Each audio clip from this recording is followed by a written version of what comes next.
अब्दुल कलाम एक दिन में नहीं बनता। जो यंग जनरेशन है उसको सही मार्गदर्शन मिल जाए तो सारी समस्याओं का समाधान बहुत इजी वे में हो सकता है। और जॉब के लिए कई प्रकार से आपको होना चाहिए। बहुत सारी ऐसी बातें भी होती है कि चेक के बिना कहीं होता नहीं है। उन सारे मिथक को मैंने तोड़ दिए। जो बीती की विसार दे, आगे की सुध ले, ऐसे ही करता हूँ। प्रतिभा कभी किसी परिचय की मोहताज नहीं होती और सच्ची लगन से की गई मेहनत आपको निश्चित तौर पे सफलता दिलाती है।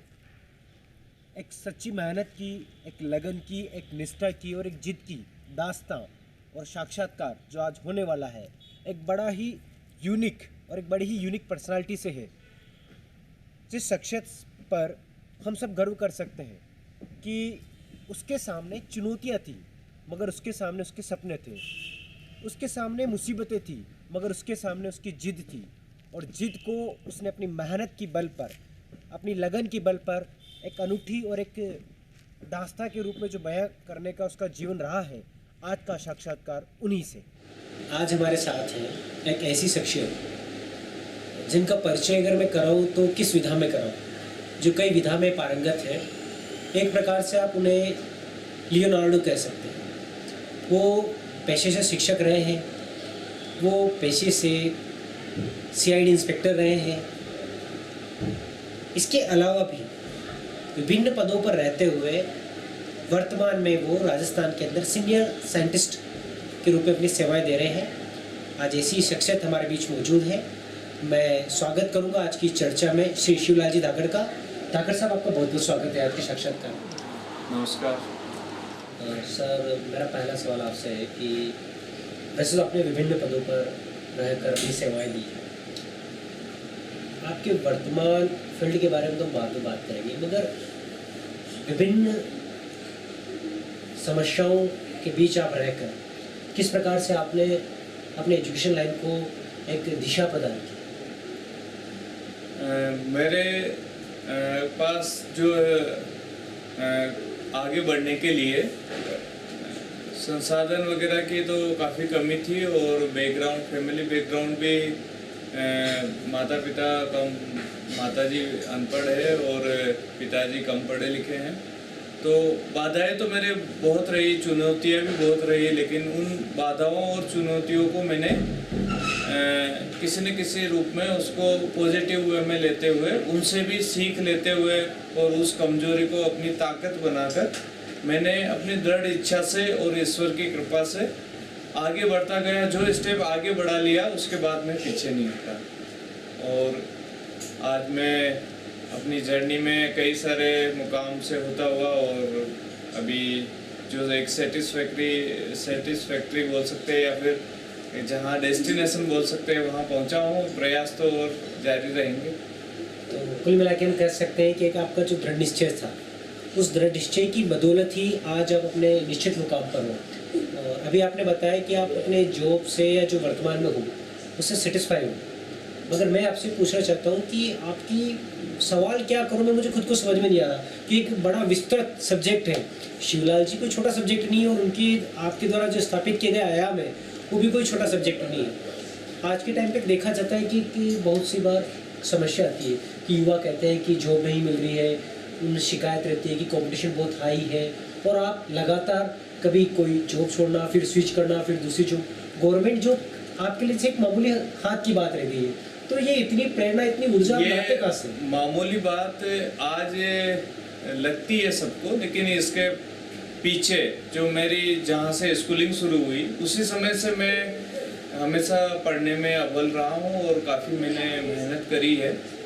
और जॉब का तो ऐसा है कि बहुत सारे लोग कहते हैं कि जॉब मिलती नहीं है, और जॉब के लिए कई प्रकार से आपको होना चाहिए। बहुत सारी ऐसी बातें भी होती है कि चेक के बिना कहीं होता नहीं है। उन सारे मिथक को मैंने तोड़ दिया।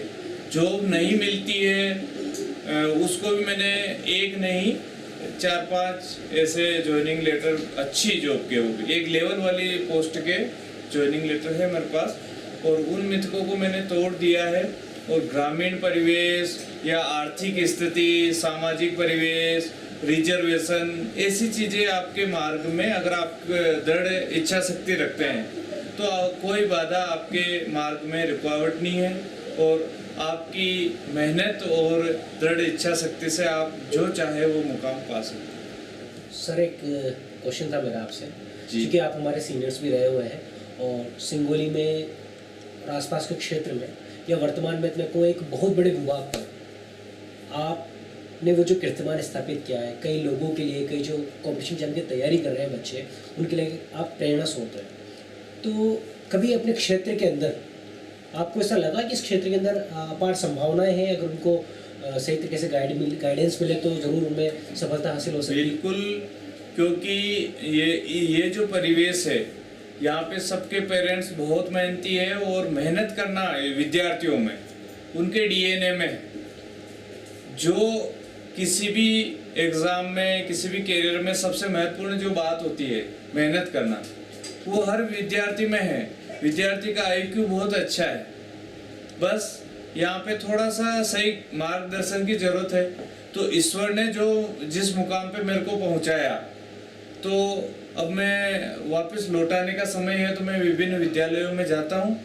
एक पूर्व शिक्षक तो मैं रहा ही हूँ, और एनसीईआरटी से जो मैंने बीएड करा है, जो कि बहुत अच्छा कॉलेज है एनसीईआरटी का, सेंट्रल गवर्नमेंट का, वहाँ से जो मैंने एजुकेशन साइकोलॉजी पढ़ी है और टीचर स्टूडेंट इनके बिहेवियर के बारे में और खुद पढ़ाया भी है, तो मेरे को बच्चों से लगाव है। और मैं विभिन्न, जैसे मेरे को सैटरडे संडे ऑफ रहता है तो मैं आ जाता हूँ, और हमेशा मेरा स्कूलों में बच्चों से बात करना, स्कूल में जाना, उनके समस्याएं, उनके सवाल है कैरियर से संबंधित या जीवन के किसी भी पहलू से संबंधित, क्योंकि मेरा जो अनुभव है वो मल्टी डिसिप्लिनरी है।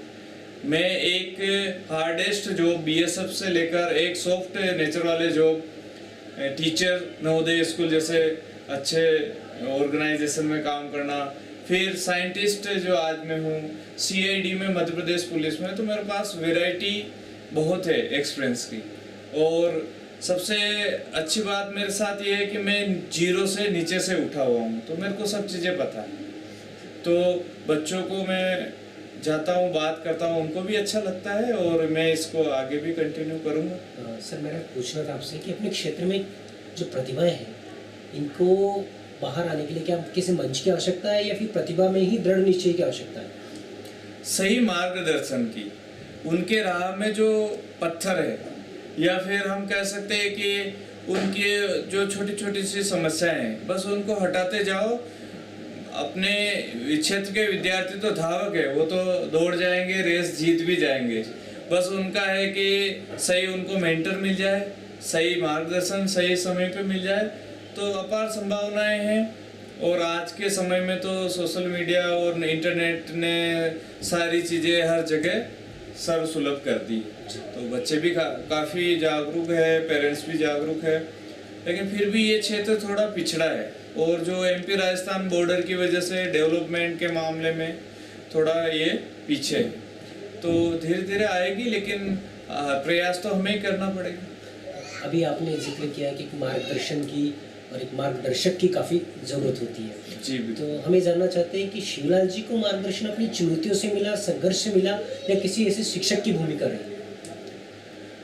हाँ, समय समय पे शुभचिंतकों, शिक्षकों का मार्गदर्शन तो मिला ही, लेकिन उनकी भी कुछ सीमाएं थी और कुछ हम भी ट्रायल एरर मेथड से हमने जो रास्ता अपनाया। हालांकि जिस पद पे रहा, जहाँ रहा, मैंने अच्छे से काम करा, तो उसका बेनिफिट मेरे को कहीं न कहीं मिलता ही है, तो वो रहा। लेकिन अगर मेरे को मार्गदर्शन मिलता तो आज जो जिस मुकाम पे हूँ, वो 15 साल पहले मैं फर्स्ट क्लास गजेटेड ऑफिसर, जो मेरे को 15 साल लगे, वो मैं 15 साल पहले बन जाता, इजीली बन जाता, क्योंकि वो चीज़ मेरे को थी, लेकिन मेरे को सही मार्गदर्शन नहीं मिला।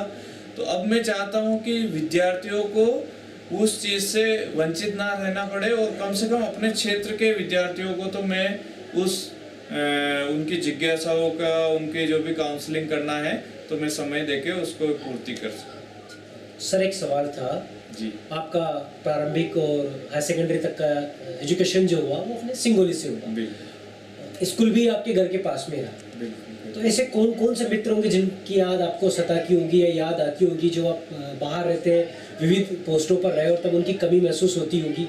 बचपन के ऐसे सखा या कोई ऐसा सुखद अनुभव? जो आप साझा करना चाहें? बचपन के सखा तो वाकई में अद्वितीय होते हैं और वो हमेशा याद आते हैं, क्योंकि उस समय एज ही इतनी ऐसी रहती है कि हम कुछ धमाल मस्ती भी करते हैं, हंसी मजाक भी करते हैं, फिर तो सिंसियर हो जाते हैं तो वो चीज़ें। और कॉलेज में तो इतना एजुकेशन, मतलब जो ऑर्गेनाइज एजुकेशन बचती नहीं है, नाम की रहती है कॉलेज में। तो स्कूलिंग के मेरे जो दोस्त हैं आज भी मिलते रहते हैं। जब भी यहाँ आता हूँ सिंगोली, बहुत सारे मित्र बाहर भी हैं तो उनसे मिलते हैं। और मैं तो एक मेरा परम मित्र है नरेंद्र राठौर, अभी फर्स्ट ग्रेड में टीचर हैं और प्राचार्य भी है ताल के। वो मैं जब भी आता हूँ, मेरा खाना खाने के बाद इवनिंग वॉक हम 2-3 किलोमीटर किसी भी रोड पे, नीमच रोड, तिलस्वा रोड, कहीं पे भी निकल जाते हैं। ढेर सारी बातें होती है, अच्छा लगता है। सर स्कूल तो आपके वैसे काफ़ी पास में रहा है हमेशा जी। तो कभी ऐसा हुआ है कि फादर साहब ने किसी काम के लिए सोचा हो कि चलो शिवलाल आ जाइए, घर पे आ जाइए, कोई कार्य है? बिल्कुल, मैं 10 मिनट की रेस्ट में भी घर आ जाता था और गाय वैसे पानी पिलाना, चारा डालना डाल के तो 10 मिनट में वापस चला जाता था। इतना नज़दीक था, मतलब घंटी जब बजना शुरू होती थी तब मैं घर से निकलूं तो घंटी रुके तब तक तो मैं स्कूल में। वॉकिंग डिस्टेंस पे पूरा ग्राउंड पे मैंने खूब यूज़ करा। मैंने क्रिकेट, यहाँ पे फुटबॉल, सब चीज़ें खेली। मतलब खेलना पढ़ना मेरा 10th तक तो यही काम था। अच्छा, फिर 10th के बाद एजुकेशन को, स्टडी को ज़्यादा मैंने जी प्रेफरेंस। कौन सा स्पोर्ट्स आपको सबसे ज़्यादा पसंद आया? बचपन में मैं स्कूलिंग के टाइम में फुटबॉल बहुत खेलता था, फिर क्रिकेट भी खेला हूँ।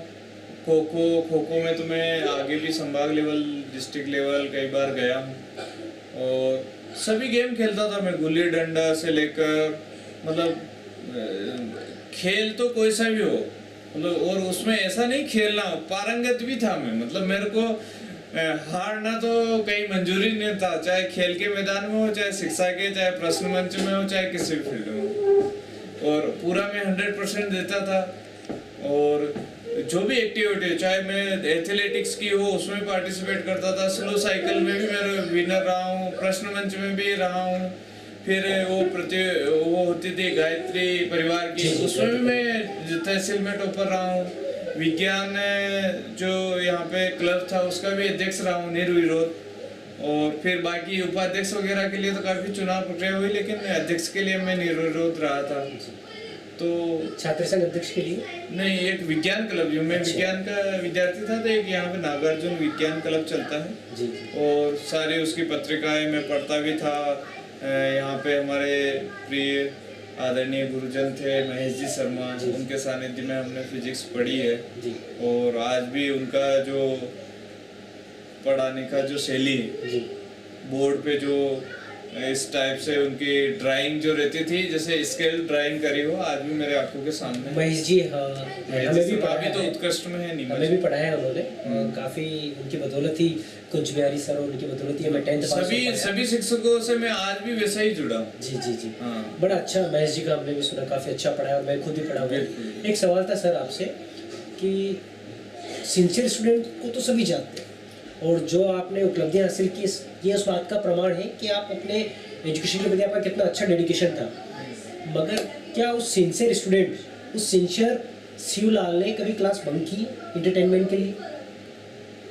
क्लास बंक करने का तो ऐसा रहा नहीं, क्योंकि मेरे को तो क्लास अटेंड करने में मजा आता। जैसे होता ना कि मेरे को कोई समझ, मेरे को तो अच्छा लगता था कि क्लास लगे। और ऐसा भी नहीं है कि मैं यूं हूँ कि कभी छुट्टी नहीं लेता था, ऐसा कुछ नहीं है। हालांकि मेरे को कई बार इस बात का इनाम मिलता था कि आपकी सबसे ज्यादा उपस्थिति जी। कई बार मिला है। मेरा तो घर के पास में स्कूल में, तो स्कूल के दूसरे काम भी, पेड़ पौधों को पानी डालना, स्कूल के अलावा भी मैं, इस टाइम के अलावा, स्कूल टाइम के अलावा भी मैं स्कूल में बहुत समय गुजारता था। यहाँ पे वो जंगल जलेबी लगती थी, वो खाना। फिर मैं क्या है कि कोई भी गेम खेल रहा हो तो उनमें शामिल हो जाता। और यही घर और यही आंगन में स्कूल। एजुकेशन से जुड़े हुए तो बहुत सारे सवाल हैं। कौन सा सवाल पहले करूं, वो सवाल मेरे अंतर्द्वंद में चल रहा है कि पहले कौन सा सवाल करूं, क्योंकि समय आपके पास भी कम है और बड़ी आपने जो अपना कीमती समय है वो हमें प्रदान किया है और हम चाहते हैं कि इसमें जितना जल्दी हो गागर से सागर भरा जाए और आने वाली पीढ़ी लाभान्वित हो जाए। एक सवाल है जो जानना चाहेंगे कि विभिन्न जो आपने जॉब कार्य किए हैं अपने, तो इनमें सबसे ज़्यादा चैलेंजिंग जॉब कौन सी लगी आपको? चैलेंजिंग जॉब अगर कहे तो बॉर्डर सिक्योरिटी फोर्स में जब मैं प्लाटून कमांडर था, तो भारत पाकिस्तान बॉर्डर पे मेरी पोस्ट का नाम भी शिवाजी था। एक बीच में केवल नदी थी, इस पहाड़ी पे हम थे, उस पहाड़ी पे पाकिस्तान रेंजर्स थे। और मैंने जाते ही मेरे को चार्ज मिल गया था, तो मैंने 1 साल तक लगभग प्लाटून कमांडर की पोस्ट पे रहा। मैं पूरे प्लाटून को कमांड करा और जो भी एक्टिविटियाँ करनी थी, और 2-3 बार बॉर्डर मीटिंग होती है, फ्लैग मीटिंग वगैरह, तो हाँ पाकिस्तान रेंजर के साथ होती है। कुछ इश्यू रहते हैं तो उसमें भी हम गए हैं। उनका अनुभव कैसा रहा उस मीटिंग का? आप कभी गए हो पाकिस्तान रेंजर्स वो यहाँ JNK में तो LOC है जी, LOC में यहाँ वो चीज़ें नहीं होती है। जब मैं बाड़मेर में था, बाड़मेर में राजस्थान में, तब वहाँ होती थी। वहाँ मार्केटेड बाउंड्री है, पिलर रहते हैं। एक पिलर इवन वोर्ड में से एक अपन रिपेयर करते हैं और एक पाकिस्तान वाले रिपेयर करते हैं। तो उसमें कभी पानी से बह जाना, कभी क्या, तो उसका रिपेयरिंग होना, फिर सरकंडा घास हो जाती है, उसकी कटाई, है ना। कोई वो कुछ एक्टिविटी कर रहे हैं, अपने को ऑब्जेक्शन है, या कोई उनका पशु आ जाना, कोई आदमी आ जाना, तो उसमें आपके पास भी ऐसा कोई आया उनका पशु, या कोई पशु या फिर कोई इंसान जिसको आपने रिटर्न किया हो, या कभी ऐसी घटना घटी हो, कभी आया हो कोई? ऐसी घटना नहीं। एक बार फायरिंग करी थी पाकिस्तान की तरफ से, फायरिंग हुआ था, तो रात का टाइम था, लगभग 2 बजे का। तो फिर मेरे को जैसे उस समय मैं सो रहा था, और रात को हम मोर्चाबंदी करते हैं चारों तरफ जिस पोस्ट पे। तो फिर मेरे को ऐसा लगा कि फायर खोला है उधर से। तो मैंने अपने जो हेड कांस्टेबल रहते हैं वहाँ पे, तो उनको बुलाया कि उनका फायर आ रहा है अपनी पोस्ट की तरफ, ऐसा साउंड आया। तो उन्होंने मेरे को बोला कि नहीं, वो उधर वो नाले में करते हैं, एक्चुअली में वो ड्यूटी करते नहीं, ड्यूटी इंडिया वाले अपन ही लोग करते हैं। और उनका जो ऐसा वो मीटिंग होती है, उसमें भी उनका कहना था कि ड्यूटी तो आप लोग करते हैं, हमें क्या जरूरत, ना आने देते हो ना जाने देते हो। तो उनका ये रहता है कहीं उनके ऊपर अटैक ना हो जाए, उनकी पोस्ट ना छिन जाए। तो रात में कभी वो पानी वानी पीने के लिए उठते होंगे, तो वो नाले में फायर कर देते हैं, ताकि कि वो एक्टिव है, अपने जिंदा होने का सबूत दे देते हैं। ये बात हुई थी। तो मैंने कहा फिर तो ठीक है, अगर अपनी पोस्ट पे फायर हुआ है तो हमें भी उसका जवाब देना चाहिए। तो लेकिन उन्होंने बोला कि ऐसा नहीं, वो ऐसा करते हैं। फिर सुबह उन्होंने मेरे को बताया कि सर अपनी पोस्ट की तरफ फायर हुआ था। तो मैंने कहा रात को क्यों नहीं बताया, क्योंकि मेरा नेचर ऐसा है कि मैं सीधे के लिए बहुत सीधा हूँ, और फिर टेढ़े के लिए मैं उससे भी टेढ़ा हूँ। तो फिर उन्होंने बताया कि सर आपको गुस्सा आ जाता, अगर आपने फायर खोल दिया तो अगल बगल की जो पोस्टें हैं वहाँ से भी फायर चालू हो जाएगा, और ऐसे युद्ध शुरू हो जाता है।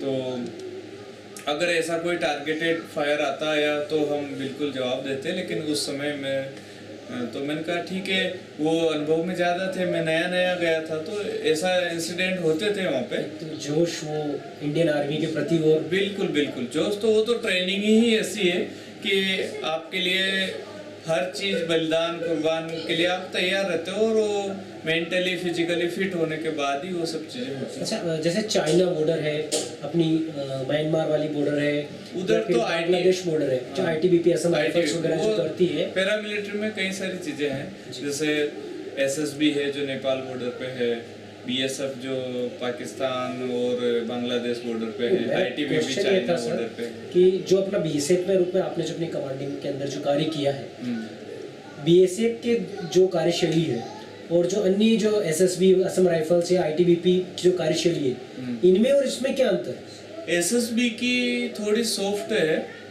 SSB का इतना हार्ड नहीं है। बाकी ITBP और BSF का तो हार्ड है। BSF तो आर्मी से भी आगे रहती है, आर्मी पीछे रहती है लगभग 3-4 किलोमीटर, क्योंकि जो जेनेवा की जो संधि हुई थी, या जेनेवा कन्वेंशन जैसे बोलते हैं, तो उसमें कि मेन आर्मी को आप बॉर्डर पे डिप्लॉय नहीं कर सकते, उससे टेंस होता है, देशों में तनाव होता है। तो एक पैरामिलिट्री काम होगा वही है, लेकिन नाम एक पैरामिलिट्री, सैलरी सुविधाएं एक पैरामिलिट्री की दी जाती है, लेकिन आर्मी पे हम आर्मी के गेट से होके जाते थे 3 4 किलोमीटर, इसको FDL बोलते हैं, फॉरवर्ड डिफेंडेड लोकेलिटी। वहाँ हम पूरा मोर्चा संभालते थे।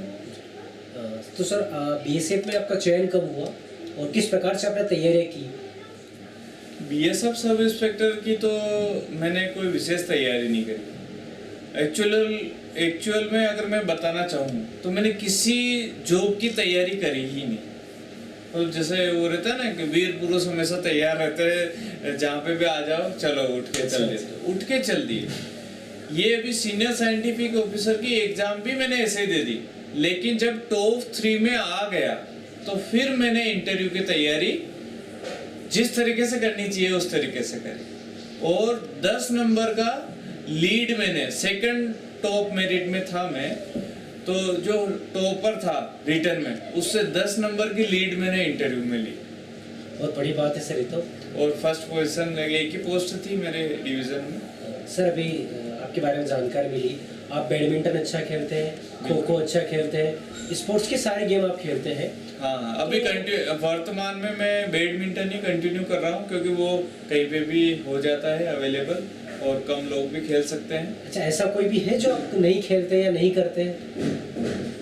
अभी मेरे बेटे को चेस का शौक है तो मैं वो चेस भी खेलने लगा हूँ। मैं मतलब छोड़ता नहीं हूँ, नई चीजें और सीख रहा हूँ। अभी मेरा एक दोस्त है, क्योंकि मैं जिससे कांटेक्ट बना लिया उससे मैं कभी रिश्ता मतलब कांटेक्ट खत्म नहीं करता हूँ। तो जो BSF में 200 सब इंस्पेक्टर थे, उनमें से लगभग 75 राजस्थान के थे।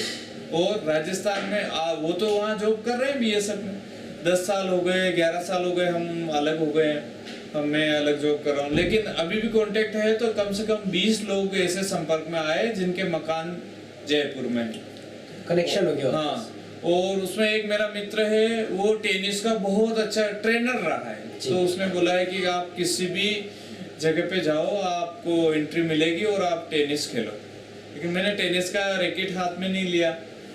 बैडमिंटन भी गली में हम खेलते थे अपने हाथ के बनाए हुए रैकेट से। लेकिन जब मैं रीजनल कॉलेज में गया तो वहाँ मेरे को प्रॉपर ट्रेनिंग मिली कि किस टाइप से बैक शॉट खेलना है, किस टाइप से रूल्स वगैरह वहाँ पता चला। और वहाँ टेबल टेनिस भी खेलना मैं सीखा रीजनल कॉलेज में। बहुत अच्छा कॉलेज है एजुकेशन का भोपाल में। तो वहाँ से एक्सपोजर, जैसे जैसे एक्सपोजर मिला, फिर जब पुलिस में आ गए तो अच्छे सिंथेटिक कोर्ट थे, इंडोर कोर्ट थे, तो बैडमिंटन अच्छा खेला। और all India police duty meet में भी मैंने रिप्रेजेंट करा उज्जैन संभाग। एक CID इंस्पेक्टर के रूप में आपने भूमिका अदा की थी मध्य प्रदेश पुलिस में। जी। तो वो जो मध्य प्रदेश पुलिस में आपने अपनी भूमिका अदा की, उस सेवा कार्यकाल जो मध्य प्रदेश को कुछ समय के लिए ही मिला था, एक विशिष्ट सेवा कार्य जो आपको मध्य प्रदेश के लिए कुछ समय के लिए मिला, उस सेवा कार्य को आप कैसा देखते हैं? मैं हर अनुभव को अच्छा ही मानता हूँ, क्योंकि मैंने जहाँ पे भी रहा हूँ तो मैंने पूरे 100% मेरा दिया है, फुल डेडिकेशन से काम करा है, और उसी का फायदा मेरे को किसी न किसी रूप में घूम फिर के मिला है। आज जो मैं सीनियर साइंटिफिक ऑफिसर हूँ, ये पूरा क्रेडिट सब इंस्पेक्टर CID को जाता है जी। इसी की वजह से, क्योंकि मैंने उसमें अच्छा काम करा, मेडल लिया और सारी चीज़ें, हर चीज़ अटेंटिव रहा। तो वही चीज़ें इंटरव्यू में पूछी, वही चीज़ें एग्ज़ाम में पूछी, तो मेरा सिलेक्शन मतलब एक प्रकार से इसी की देन है, CID सब इंस्पेक्टर की। और BSF में सब इंस्पेक्टर था, उसकी वजह से मैं स्टेट पुलिस में सब इंस्पेक्टर बन गया। और उस सब इंस्पेक्टर स्टेट पुलिस में होने के कारण CID में सीन ऑफ क्राइम, फोटोग्राफी वगैरह सब नॉलेज होने के कारण मैं यहाँ साइंटिफिक ऑफिसर। तो हम कह सकते हैं कि आप इंस्पेक्टर के लिए ही हुए हो। डिपार्टमेंट बदलेगा, स्टेट बदलेगी, मगर आप इंस्पेक्टर रहोगे। हाँ, इंस्पेक्टर तो मैं बनने वाला था वहाँ MP में जी। हाँ, लेकिन उससे हायर पोस्ट है, बहुत हायर पोस्ट है ये तो अपेक्स स्केल बोल सकते हैं, first class gazetted officer post है, और जो कि सब इंस्पेक्टर की तुलना में बहुत बड़ी पोस्ट है। एडिशनल SP के इक्विवेलेंट है ये पोस्ट। और वहाँ तो एडिशनल SP बनना मतलब रिटायरमेंट के समय शायद बन पाते हैं, बहुत कम समय मिल पाता होगा आपको अपने गांव आने का, अपने यार दोस्तों से, पुराने सहपाठियों से मिलने का। तो इतने कम समय में भी आप अपनी समाज के लिए समय कैसे निकाल लेते हैं कि ताकत समाज के नए युवाओं को मार्गदर्शन प्रदान करें, या कोई भी अन्य समाज का व्यक्ति जो आपसे गाइडेंस चाहता है, आप उसे गाइड करने के लिए हमेशा तैयार रहते हैं, तो ये प्रेरणा आती है या फिर एक रिटर्न की भावना है कि समाज के प्रति मैं अपनी जिम्मेदारी समझ के रिटर्न करता हूँ? पिछले 8 सालों में जब मैं सब इंस्पेक्टर था उज्जैन में जी। तो उस समय तो मेरा एकदम बिजी शेड्यूल था, मतलब छुट्टी में भी हमें छुट्टी लेना पड़ती जी।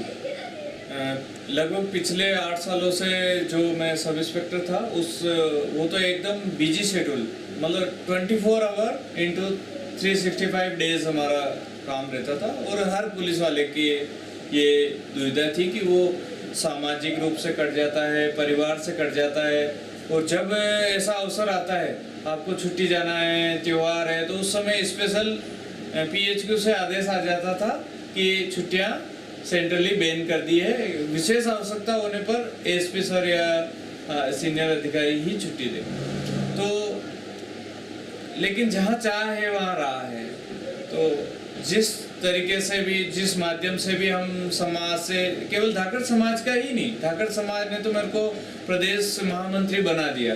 हालांकि मैंने बोला है कि मेरे पास समय भी नहीं है, और जिनके पास समय हो तो उनको ऐसा लगा होगा कि फिर भी ये समय निकाल लेंगे। तो वहाँ एक धाकड़ समाज की उज्जैन संभाग में बहुत बड़ी धर्मशाला है, तो वहाँ हर महीने मीटिंगें, आना जाना, और महाकालेश्वर की नगरी में तो सब लोग आते थे समाज के अलावा भी अपने क्षेत्र के जो भी उज्जैन से संबंधित, यूनिवर्सिटी से संबंधित जो भी काम हो, कुछ भी हो, तो मैं हमेशा तत्पर रहता था। और अपने जॉब के साथ साथ जो भी समय मिलता था सोशल सर्विस में और सबके लिए मैं समय निकालता था, और उन्हीं की बदौलत से, उन्हीं की दुआओं से आज में मेरे को महाकाल की कृपा से ये सब हासिल हुआ है। मध्य प्रदेश पुलिस सेवा में जो आपका समय बीता,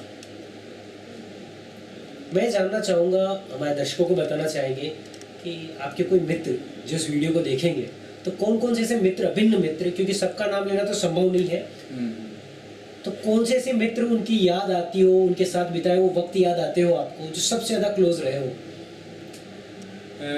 जैसे स्कूलिंग के बाद भी BSc में मेरे साथ जो नरेंद्र राठौर अभी वर्ग 1 में शिक्षक में हुआ है उनका, सबसे पहले अगर मैं नवोदय स्कूल टीचर में एक मेरे परम मित्र हैं, आज भी मैं उनको मेंटर मानता हूँ, राजेंद्र जी पाटीदार, जो कि वो भी साइंटिफिक ऑफिसर है NIC में, खरगोन डिस्ट्रिक्ट में। पूरा गवर्नमेंट का जो वेबसाइट वगैरह वो मेंटेन करते हैं, और उनसे मेरे को बहुत चीज़ें सीखने को मिली।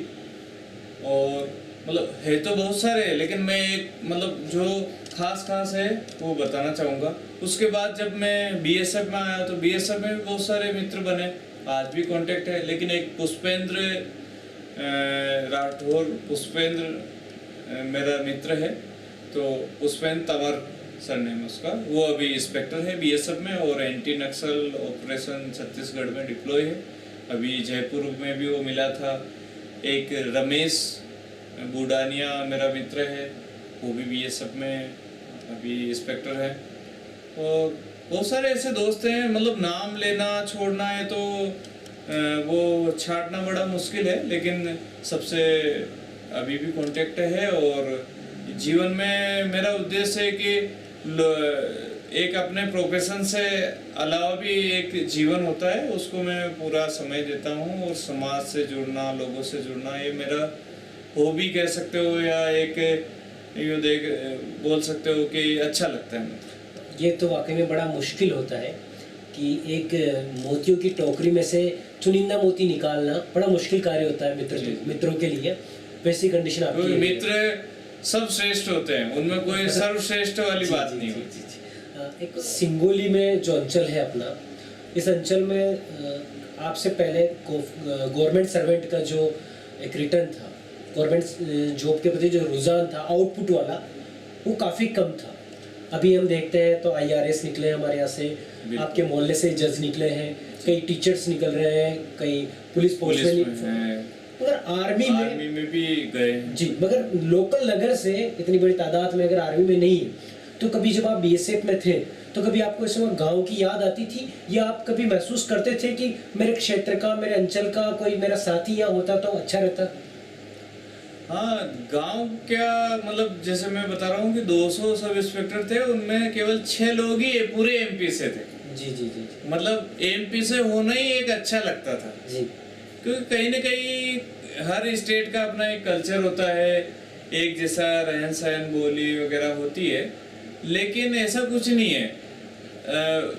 पूरे देश में अपन कहीं पे भी घूमेंगे तो इंडियन कल्चर इज एग्रीकल्चर। तो जहाँ एग्रीकल्चर खेती का काम है वो सब एक जैसा है, और गांव भी एक जैसे। मैंने साउथ इंडिया भी देखा है, गुजरात भी रहा हूँ मैं, लेकिन लगभग एक जैसे लोग हैं। शहर शहर थोड़े अलग है, गांव बिल्कुल एक जैसे। और बीएसएफ में सारे गांव के बच्चे थे और एकदम फ्रेशियर थे, यंग थे, और सब स्कूल कॉलेज से निकल के आए थे। मैं भी शायद 22 या 23 का था, 23 साल का तब मैं लग गया था। तो वहाँ शुरू में ऐसा लगा, हालांकि गांव जननी जन्मभूमि तो स्वर्ग से भी महान होती है, तो उसकी कोई पूर्ति भी नहीं कर सकता। और इसी वजह से हम बार बार खिंचे हुए आते हैं, यहाँ जैसे भी समय मिलता है हम घर आ जाते हैं। तो ये जो आपने महसूस किया, किसी व्यक्ति ने कहा था कि भारत की आत्मा गांवों में निवास करती है, बिल्कुल तो सही आपने कहा। इसको पूरा मतलब महसूस किया है? बिल्कुल महसूस करा है। एक गांव वाले बच्चे को शहर में सेटल होने में, एडजस्ट होने में, शहर को अपने अनुकूल करने में अपन कितना भी प्रयास कर ले, लेकिन एक जो अपना बचपन निकला है, उस बचपन का जो रहन सहन और जो दिनचर्या रही है, उसका परिवर्तन करना बहुत मुश्किल रहता है। और शहर की अपनी दिनचर्या, रातें लेट नाइट तक जगना और सुबह लेट उठना, इस टाइप की चीज़ें, तो हालांकि हम तो इतना पहले ही पक चुके थे कि कोई अब दूसरा कलर चढ़ नहीं सकता। फिर भी हमने हमारी इस जो ग्रामीण परिवेश है, सादगी को, प्रकृति के नज़दीक रहना और वही चीज़ों को आगे कंटिन्यू करा, और शहर हमें प्रभावित कर ही नहीं पाया। क्योंकि आपकी आत्मा भी गाँव में थी, आपका दिल गाँव में मेरा था, मन आत्मा गाँव में था। और मुझे कहीं ना कहीं लगता है कि शहरीकरण और विकास फायदे अनेक है, तो नुकसान भी उससे कहीं ज़्यादा है। जो पोल्यूशन है, आज जैसे कोरोना जैसे विषय को देख ले, तो शहरों में बहुत कम इफेक्ट पड़ा। उसका कारण फिर मेडिकल सुविधाएं न होने के बावजूद भी गाँव में बहुत कम इफेक्ट पड़ा, और शहरों में स्थितियाँ खराब देखी हमने। उसका कारण है कि प्रकृति के साथ ऑक्सीजन वैसे नेचुरल यहाँ है, खाने की सारी हेल्दी चीज़ें हैं, लेकिन जैसे जैसे पेस्टिसाइड और ये चीज़ें आ रही है, तो गांव भी अब उससे अछूते नहीं हैं। तो जागरूक तो हमें होना पड़ेगा, और प्रकृति से दूर जाएंगे तो खतरा है, किसी भी फील्ड में जाओ। आपने प्रकृति पर्यावरण का जिक्र किया, पर्यावरण को सहेजने में या पर्यावरण में आपका क्या योगदान रहा? और जब आप पढ़ते थे तो पढ़ाई के साथ साथ क्या आपने खेती किसानी के कार्य भी करते थे? बिल्कुल, मैं मतलब मेरे को पेड़ पौधों से तो इतना लगाव है। इस क्षेत्र में एक परंपरा है कि एक सब्जी की क्यारी, मिर्ची की क्यारी हर किसान बनाता है जी। तो मेरे माता पिता को समय नहीं मिलता था दूसरे कामों के लिए, दूसरे कामों में ही व्यस्त रहते थे। तो एक प्रकार से मैं बोल दो कि सब्जी की क्यारी को तैयार करने का ठेका मेरे ही था।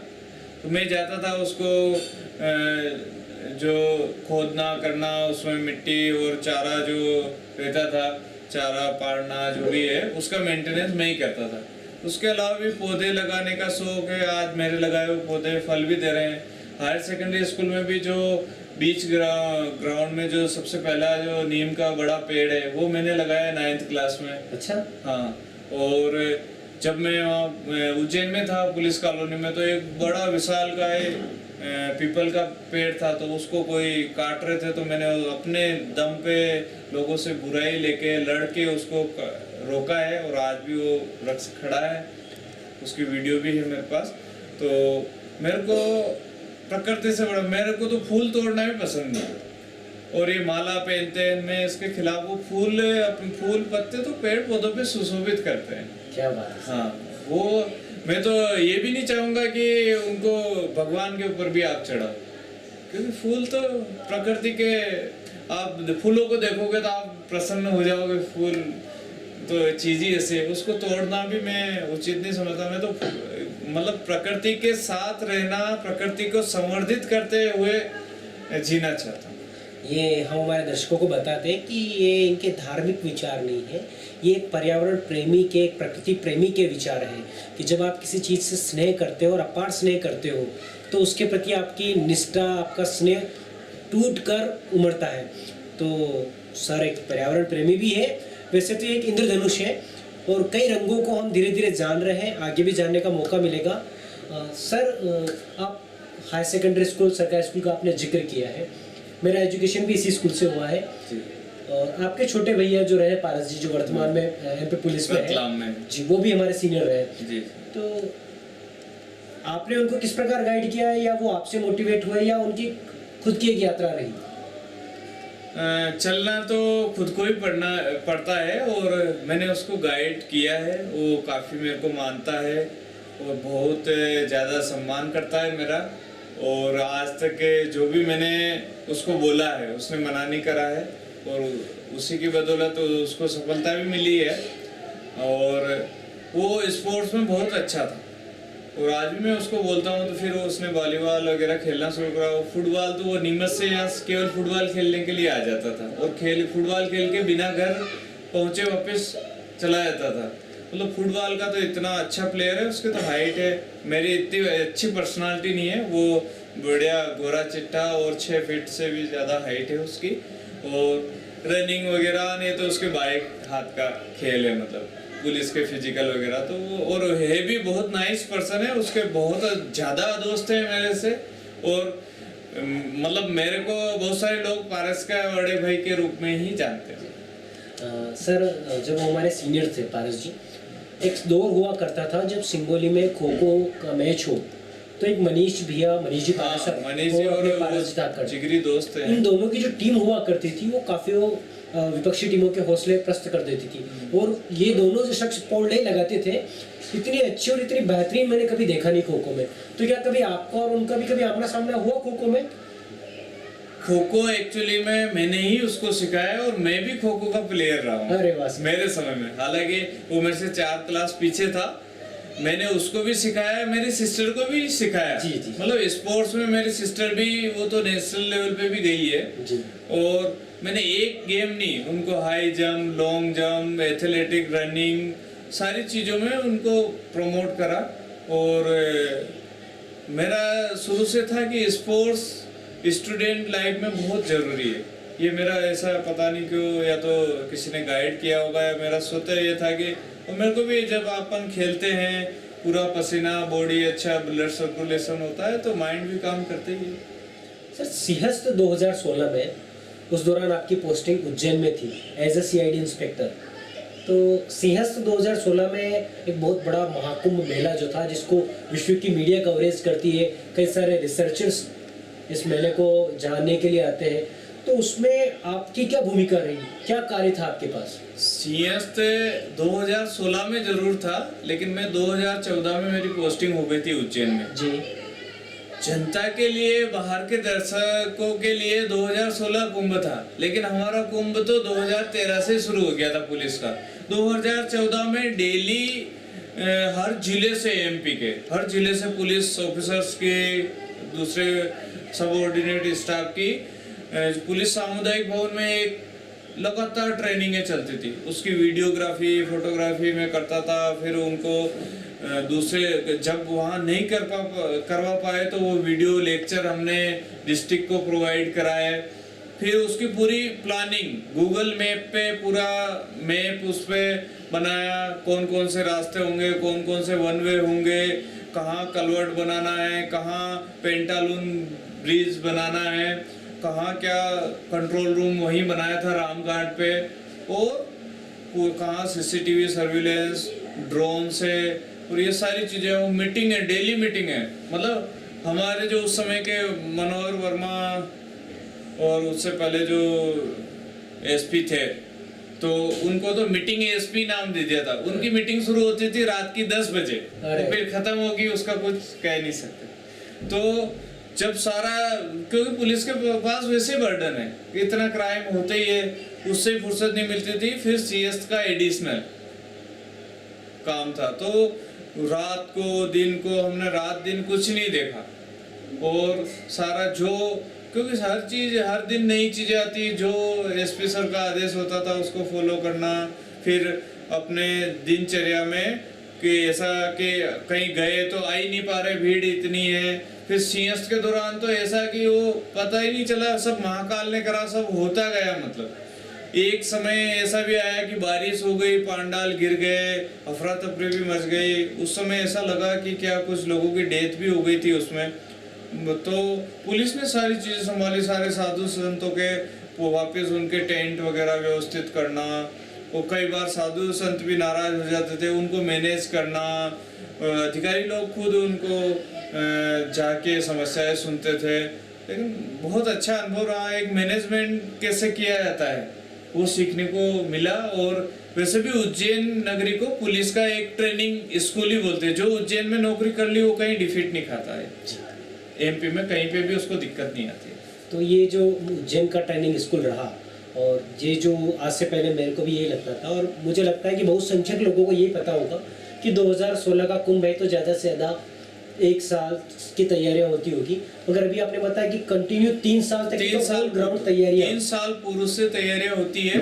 और अब जो नेक्स्ट जो कुंभ आएगा उसकी भी इसी टाइप से, और उसकी प्लानिंग क्योंकि रोड पुलिया वगैरह एकदम नहीं बनती, उसकी प्लानिंग मतलब देख लोगे अब तो कंटिन्यू चलती रहती है। और सिंहस्थ मेला कार्यालय एक अलग से बना दिया, वो फंक्शन में रहता है, अगले 12 साल तक भी उसमें कुछ न कुछ चलते ही रहता है। अच्छा सर, प्लानिंग जब आपने इससे पहले तो आप बीएसएफ में थे, बीएसएफ पहले आप टीचिंग डिपार्टमेंट में थे, तो कहीं ना कहीं उन चीज़ों का अनुभव आपको मिला? एक टीचर का मैनेजमेंट के रूप में एक बीएसएफ में रहने का अनुभव इस सिंहस्थ मेले में देखने को मिला? बिल्कुल, बीएसएफ वहाँ तो आर्मी भी आई थी, वहाँ पे पैरामिलिट्री तो आती ही है। और बीएसएफ की सिखलाई एक जीवन में किसी भी प्रकार की अगर कठिनाई आए तो उससे जूझने का जो मादा या जो जूझने का जो एक जज्बा मिलता है, उसके लिए हम तैयार है। मतलब बीएसएफ जैसी जगह में, आर्मी जैसी जगह में नौकरी करने के बाद ये सब सामान्य लगते हैं। जब मैं सब इंस्पेक्टर की ट्रेनिंग करने आया तो यहाँ तो इनकी ट्रेनिंग कब खत्म हो गई, मेरा तो वार्म अप नहीं होता था। मतलब इतना तो वार्म अप कराते थे, ट्रेनिंग बाद में होती थी, इतने में यहाँ ट्रेनिंग हो गई और मेरा वेट बढ़ गया यहाँ पे। तो मतलब जनरली वेट कम हो जाता है, मेरा वेट बढ़ गया यहाँ पे। मतलब इतना आराम से ट्रेनिंग होती है पुलिस की। पुलिस को लेकर एक आरोप लगता है, कई आरोप लगते रहते हैं, मगर हम उन पर बात ना करें। मगर एक पुलिस पक्ष की भी एक समस्या रहती है कि उसकी ड्यूटी का टाइम नहीं रहता। तो बहुत सी बार आपका मानना है कि जब कोई किसी केस की इन्वेस्टिगेशन करता रहता है पुलिसकर्मी, और उसको जब अचानक किसी दूसरे प्रोटोकॉल में लगा दिया गया है, तो इससे थोड़ा केस वगैरह प्रभावित होते हैं, और ये होना चाहिए कि नहीं होना चाहिए? नहीं, पुलिस के जब तक हम पुलिस में खुद वहाँ काम नहीं करेंगे ना, तब तक उन चीज़ों को समझ नहीं पाएंगे। कोई भी अधिकारी क्या करेगा, उसके पास सीमित रिसोर्स है, उसी में से उसको काम लेना है। ऐसा नहीं है कि अधिकारी वहाँ फील्ड में काम नहीं करता है, वो भी उतना ही काम करता है। लेकिन पुलिस को ये पता नहीं होता है कि मेरे कब कौन सा काम आ जाएगा। बाकी जॉब में जैसे बैंक का है तो उसको पता है कि हाँ मैं कैशियर हूँ, मेरे को केस गिनना है, 4 प्रकार के काम है और वो रेडी रहता है।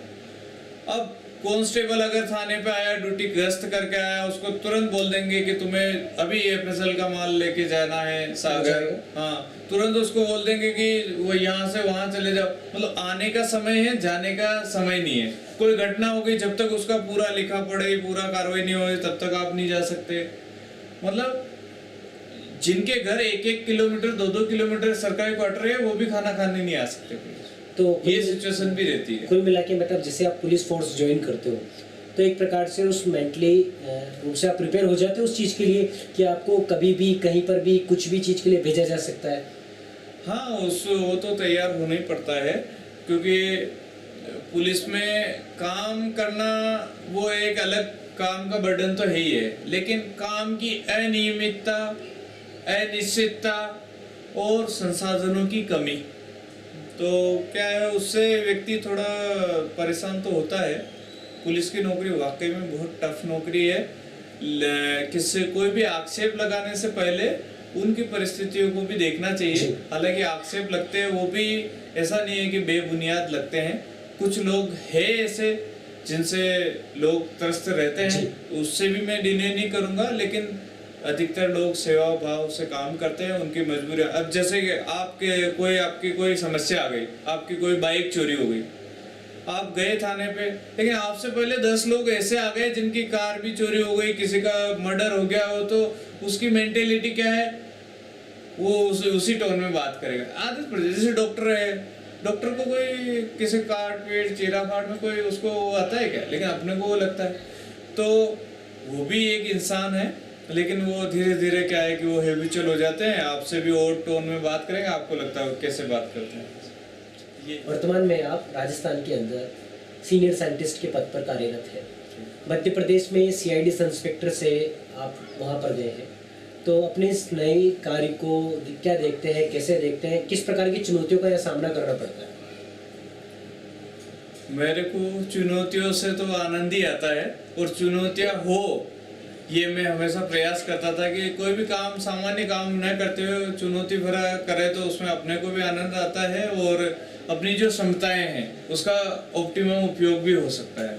चुनौतियों से आप मजबूत होते हैं, अच्छा लगता है, सीखने को मिलता है।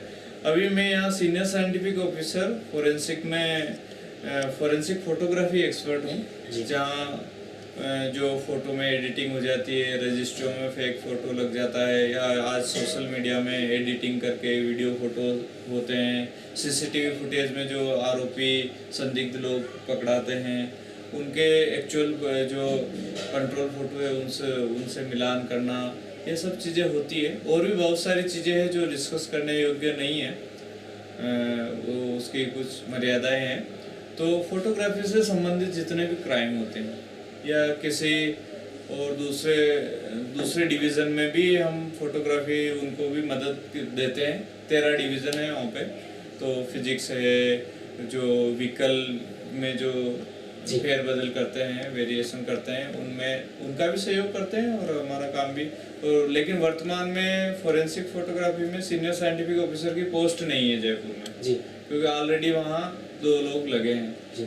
लेकिन डायरेक्टर सर को लगा कि इनमें कुछ, मेरे को देख के कुछ आधा घंटे के इंटरव्यू में उनको लगा कि इनके क्षमताओं का उपयोग करना चाहिए, तो मेरे को एज ए अटैचमेंट कह दो या जो भी एक बड़ी जिम्मेदारी दे दी ड्यूटी ऑफिसर के रूप में। ड्यूटी ऑफिसर मतलब पूरे राजस्थान के जिलों के जो भी घटना स्थल के जो आर्टिकल आते हैं जहाज के, और उनकी प्रॉपर रिपोर्टें टाइम से पहुंचाना, ये काम मेरे को जवाबदारी दे दी। तो फिर उसकी मॉनिटरिंग करना और सारे जो क्राइम ब्रांचेस है राजस्थान की उनसे कम्युनिकेशन करना, लाइजनिंग बनाना, टाइम से सारी चीज़ें करना, ये काम मेरे को दे दिया। अच्छा, एक संक्षिप्त में जवाब चाहूँगा, सीआईडी, फोरेंसिक और पुलिस डिपार्टमेंट, इन तीनों में एक कनेक्शन, उन तीनों की कार्य प्रणाली के बारे में आप बताएं। सीआईडी पुलिस का ही एक पार्ट है और फोरेंसिक पुलिस के लिए ही एक हेल्पिंग हैंड है, या एक विज्ञान के माध्यम से किसी क्राइम को ट्रेस करना, एविडेंस इकट्ठा करना और उसको कोर्ट में प्रस्तुत करना, ताकि न्यायालय में सही चीज़ क्या है, गलत क्या है, सही गलत का विभेद करने में एक साइंटिस्ट का व्यू सर्वमान्य होता है कोर्ट में भी। तो जैसे डीएनए है, डीएनए एक ऐसा टूल्स आया है जिसमें जो भी महिलाओं से संबंधित अपराध है, सेक्सुअल हरासमेंट है और जो भी ऐसी चीज़ें होती है, तो उनका एक सटीक हमें रिजल्ट उसमें मिलता है जी। और न्याय दिलाने में बड़ा महत्वपूर्ण योगदान है फोरेंसिक का। सर, फॉरेन कंट्रीज में हम देखते हैं कि वहाँ छोटा जो भी स्टेशन रहता है वहाँ पे भी फोरेंसिक डिपार्टमेंट की एक लैब होती है कंपल्सरी। तो इंडिया में फोरेंसिक डिपार्टमेंट के प्रति गवर्नमेंट कम खर्च करती है, या फिर हर डिस्ट्रिक्ट नहीं तो कम से कम डिस्ट्रिक्ट हेडक्वार्टर पर तो कम से कम एक अच्छी फोरेंसिक लैब होना अनिवार्य है? डिस्ट्रिक्ट में है ना, डिस्ट्रिक्ट में मोबाइल यूनिट है, फोरेंसिक मोबाइल यूनिट पूरे राजस्थान में है, एमपी में भी है, वहाँ एक कई स्टेट में तो अभी नहीं है, दूसरे स्टेट में भी लगभग है, कई 2 जिलों में एक है। जैसे जयपुर बड़ा है तो वहाँ 2 मोबाइल यूनिट है, और सब जगह अब तो फोरेंसिक की बहुत ज़्यादा डिमांड है और बहुत अच्छा काम भी हो रहा है उसमें। और दिन प्रतिदिन इसमें डिवीज़न भी बढ़ रहे हैं। अभी साइबर का नया डिवीज़न खुला है, नारकोटिक्स का नया डिवीज़न खुला है और ये बढ़ते जा रहे हैं इसमें। सर, क्रिमिनल भी काफ़ी स्मार्ट हुए हैं, तो पुलिस को इन स्मार्ट क्रिमिनल से फेस करने में कोई नया चैलेंज आता है? नहीं, वो डाल तो हम पात है ना। और चोर की दाढ़ी में तिनका, उसको तो हमारे पास तो लीगल टूल है जी। उनको तो हर चीज कैमोफ्लेज करना। और फोरेंसिक तो ऐसी चीज है, दो चीजें आपस में मेल खाती है, टकराती है, तो वो कोई न कोई एक दूसरे के ऊपर इम्पैक्ट छोड़ के ही जाती है, उसी से हम सारी चीजें। और आजकल के ये जो इंटरनेट, मोबाइल नेटवर्क, ये बहुत सीसीटीवी साइंस का उपयोग करके और फिर जितने भी टूल्स है उनका सम्मिलित उपयोग करके कोई भी चीज़ को ट्रेस करना बहुत आसान है। आजकल सोशल मीडिया पर काफ़ी ज़्यादा नए क्राइम बढ़ रहे हैं। कुछ जो नए युवा हैं जो सोचते हैं कि सोशल मीडिया पर वो कोई क्राइम कर या किसी भी प्रकार की कोई कमेंट वगैरह कर या किसी को परेशान कर, वो सोचते हैं कि उनकी जो पहचान है वो छिपी रह जाएगी। तो क्या ये संभव है? ये केवल उनकी गलतफहमी है। देखो, बहुत सारे लोग अनलीगल बहुत सारी चीज़ें करते हैं, लेकिन सबको सज़ा मिल पाना और न इतना इन्फोर्समेंट एजेंसी के पास समय रहता है इतना। लेकिन कोई जो ऐसा कोई जिससे सिक्योरिटी थ्रेट हो, तो आपने देखा होगा एक मेल करते, एक मैसेज करते, कैसे उसको ट्रेस किया जाता है। लेकिन सामान्य सी बातें जो कर रहे हैं, हालांकि गलत तो गलत ही होता है, जब चाहे उनको ट्रेस किया जा सकता है आराम से। एक सोशल मीडिया पर जो वुमेन हरेसमेंट है वो भी काफ़ी ज़्यादा बढ़ रहा है, मगर वो कह नहीं पाते। तो कुछ जो लोग रहते हैं उनको एक अवसर लगता है कि सोशल मीडिया के माध्यम से हम अपनी जो पहले काफ़ी होता था, आपने 90s 80s की मूवी में देखा होगा, कॉलेज स्कूल के बाहर जो एक मंचलों का समूह रहता था, आजकल वो एक सोशल मीडिया की लाइव और सोशल मीडिया के प्लेटफॉर्म पे आ चुका है। तो उस हैरेसमेंट के लिए औरत या वुमेन क्या क्या कर सकती है अपनी सेफ्टी के लिए? अपनी सेफ्टी के लिए तो साइबर सिक्योरिटी के जितने भी टिप्स है, किसी पे भरोसा नहीं करना। जैसे कई बार फेक आईडी से भी, जैसे कोई जेंट्स है लेडीज़ के आईडी से भी वो चलाता है, तो कई सारी घटनाएं भी होती है। लेकिन उसके लिए सतर्क तो हमें रहना पड़ेगा। और महिलाओं के लिए तो हर डिस्ट्रिक्ट में स्पेशल सेल बने हैं पुलिस के, साइबर सिक्योरिटी के साइबर सेल बने हैं, तो उनको अगर कोई दिक्कत है, समस्या है, तो उनको तुरंत इन्फॉर्म करना चाहिए, ताकि समय पे वो चीज़ें ट्रेस हो जाए। और कई लोगों को सज़ा मिली है इसमें, और ये तो ऐसा एविडेंस है जिसको झुटलाया नहीं जा सकता। आप जो मंचलों की बात कर रहे हैं, किसी ने वोटिंग कर दी, वो तो एविडेंस है नहीं, लेकिन अगर इसमें एक भी गलत कमेंट कर दिया तो ऐसा एविडेंस है कि उसको कोई बचा नहीं सकता। बहुत सी बार हमें देखा जाता है कि कुछ जो युवतियाँ रहती, बच्चियाँ रहती, उनको जैसे परेशान किया जाता है सोशल मीडिया के माध्यम से, तो क्या उनकी पहचान उजागर हुए बिना अपराधियों को दंड मिल सकता है? बिल्कुल, उनकी पहचान गुप्त रखी जाती है। और ऐसे उज्जैन में तो कई मामले आए हैं जिनमें सोशल मीडिया में तो गुंडागर्दी की गैंग वगैरह, उनका भी एनकाउंटर तक करे हैं।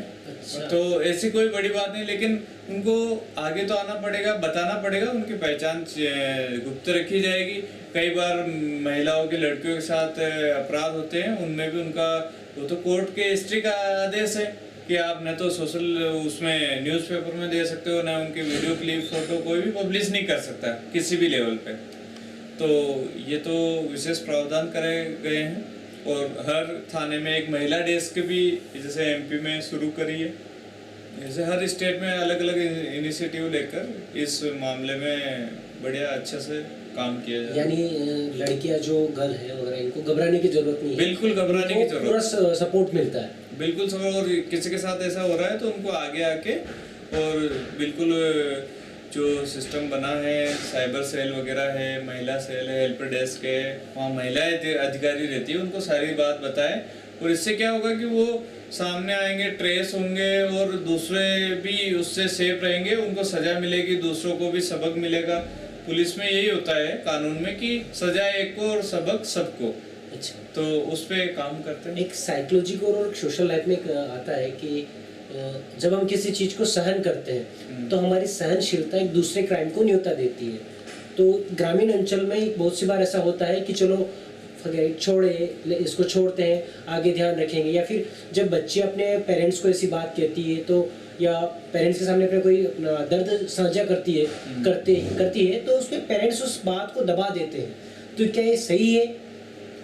हाँ, लेकिन ये दबाना नहीं चाहिए, क्योंकि क्राइम तो क्राइम होता है और उससे क्राइम करने वालों को भी एक प्रकार से बल मिलता है, प्रोत्साहन मिलता है कि देखो हमारा कुछ नहीं बिगाड़ पाए। ऐसा कुछ नहीं होता है और जीवन एक बहुत बड़ी चीज़ है। और अगर किसी ने महिला के खिलाफ या किसी के भी खिलाफ, चाहे जेंट्स के खिलाफ भी कुछ करा हो, तो उसको बिल्कुल उजागर करना चाहिए और कानूनी प्रावधानों के अनुसार उसको सजा के लिए भी जो भी है वो प्रॉपर स्टेज पे उसको लाना चाहिए। और इस महिलाओं के मामले में तो बिल्कुल सजा होती है और पुलिस तुरंत कार्रवाई करती है। वुमेन सेफ्टी पे हमने बात की अभी। आप जब स्टूडेंट थे और वर्तमान में भी आप देखते हैं विभिन्न शहरों में आप रहे, तो महिलाओं के प्रति जो क्राइम रेट बढ़ी है, इसके प्रति आप किसको जिम्मेदार मानते हैं? देखो, क्राइम रेट बढ़ी है, मतलब रेट जो है रजिस्टर्ड ज्यादा हो रहे हैं। क्राइम तो पहले भी होते थे जी। पहले रजिस्टर्ड नहीं हो पाते थे, यानी कि हाँ, पहले क्या महिलाएं समझदार हो गई, आज वो खुलकर आ रही है, बता रही है अपनी समस्याएं, रिपोर्ट भी कर रही है। पहले दबा दी जाती थी जी। आज महिलाएं पढ़ी लिखी हो रही है, जैसे जैसे जागरूकता आ रही है तो उनके साथ जो भी अन्याय हो रहा है तो उसका खुलकर विरोध भी करती है, खुद सक्षम भी है लड़ने के लिए। तो ऐसा तो नहीं कह सकते कि महिलाओं के खिलाफ अपराध बढ़ रहे हैं, मेरे हिसाब से धीरे धीरे अब कम हो रहे हैं। जो पहले आज़ादी नहीं थी, स्कूल कॉलेज बहुत सारे बच्चियां बाहर नहीं पढ़ पाती थी, आज वो चीज़ें नहीं है। आज तो आर्मी ने भी अपना रास्ता खोल दिया, जो राफेल भी महिला उड़ा रही है, तो ऐसी बात नहीं है। और हमें भी अपने, देखो ये घर परिवार का भी एक माहौल होता है, कई बार महिलाएं भी खुद महिलाओं का सपोर्ट नहीं करती, ये अक्सर ये भी रहता है। तो जब वो कहते हैं ना कि जब बागड़ी खेत को खाए तो उसको कौन बचाए, जब एक महिला ही महिला का सपोर्ट नहीं करेगी तो महिलाओं को भी आगे आना चाहिए और पुरुषों को भी पुरुष प्रधान सोच से ऊपर उठना चाहिए, क्योंकि महिला और पुरुष जब तक बराबर नहीं होंगे तो तब तक अपने समाज की, देश की विकास की जो गाड़ी है वो बैलेंस होके सर पर दौड़ नहीं सकती। ये नवरात्रा का सबसे अच्छा संदेश मान सकते हैं और ये संदेश हमारे सारे शास्त्र ग्रंथ सदियों से कहते आ रहे हैं, जो हमें अब पुरुष वर्ग को अभी तक समझ में नहीं आता। एक समान रूप से जो भी आपने कहा ना, एक पहिया गाड़ी वाला, ये हम आए दिन सुनते आ रहे हैं मगर उसको इम्प्लीमेंट नहीं कर पाते। तो शुरुआत हमें ही करनी पड़ेगी। हमारे यहाँ बिल्कुल डेमोक्रेसी है, महिला पुरुष बराबर है। जैसे पुराने रीति रिवाज में घूंघट प्रथा थी, है ना, वो किस वजह से रही होगी उसके बारे में अपने को इतनी जानकारी नहीं है, लेकिन मेरे को लगता है आज जरूरत नहीं है तो उसकी जरूरत नहीं है। कुर्सी पे नहीं बैठती थी, आज भी महिलाएं गांव से आती है तो नीचे बैठती थी, मैंने कहा नहीं, आप बड़े हो, आप ऊपर बैठोगे, नीचे बैठेंगे तो हम लोग बैठेंगे। प्रिंसिपल अपने को डिसाइड करना पड़ेगा। फिर मैं उनको साइंटिफिक तरीके से समझाता भी हूँ, क्योंकि कोई व्यक्ति आपकी बात तब मानेगा जब उसका पूरा कॉन्सेप्ट क्लियर हो जाए। मैंने कहा आप 4 व्हीलर में बैठते हो, बोला हाँ बैठते हो, फिर क्या वहाँ सीट के नीचे बैठते हो तो वहाँ तो नहीं बैठते हैं बराबर, हाँ, तो फिर बैठ गए ना आप बराबर। तो आपको जब सुविधा लगे बराबर बैठ जाते हो, जब मन करा नीचे बैठ जाते हो। तो ये कोई चीज नहीं है, ये समय के अनुसार अपने को चलना पड़ेगा। दुनिया कहाँ पहुँच गई, तो अपने को भी पुरानी संस्कृति को लेके, अच्छा लेके और नई जो टेक्नोलॉजी को अपनाते हुए एक समग्र ऑप्टिमम जो सॉल्यूशन निकाल के और इस जीवन को, इस समाज को, देश को आगे ले जाना।